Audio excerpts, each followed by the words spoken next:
Hello and welcome back to the final episode of Realme Reveals, where I take a look at our past versions of the Master Edition phones and give you my honest feedback.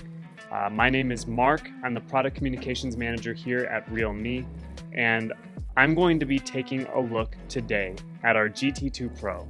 And actually, this is my personal phone. I've been using it for a little while now, so I actually have quite a bit of experience using this, holding this, all of that. So I'm really excited to finally be able to get to share this phone with you guys.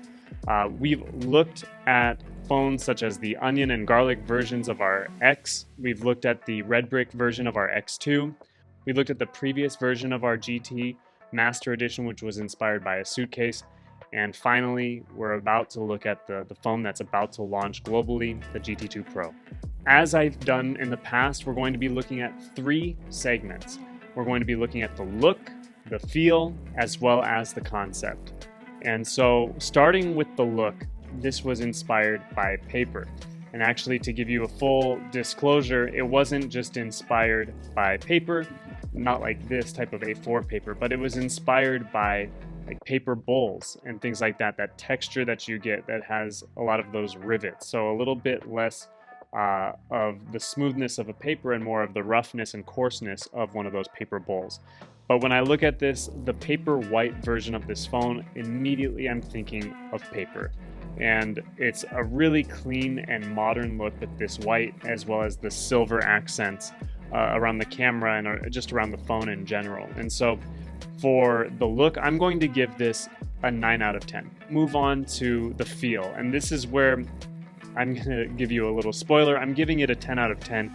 It feels amazing. I know that they use laser engraving in order to get the rivets of this just right. It's not super smooth. It feels great. There's a vinyl gloss protecting it from smudging or from discoloration. It has that really great in-hand feel.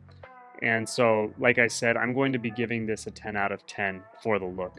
And finally, the concept, and this is where I'm probably most excited, is because Realme with this phone and with Naoto Fukasawa has taken a real step towards trying to figure out how to create sustainable design.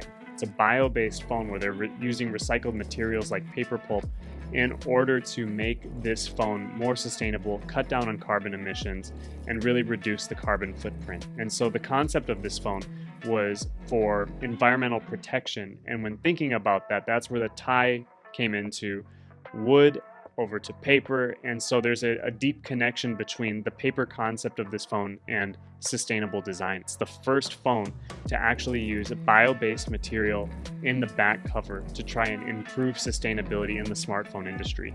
So if you add that all up, we have a 29 out of 30.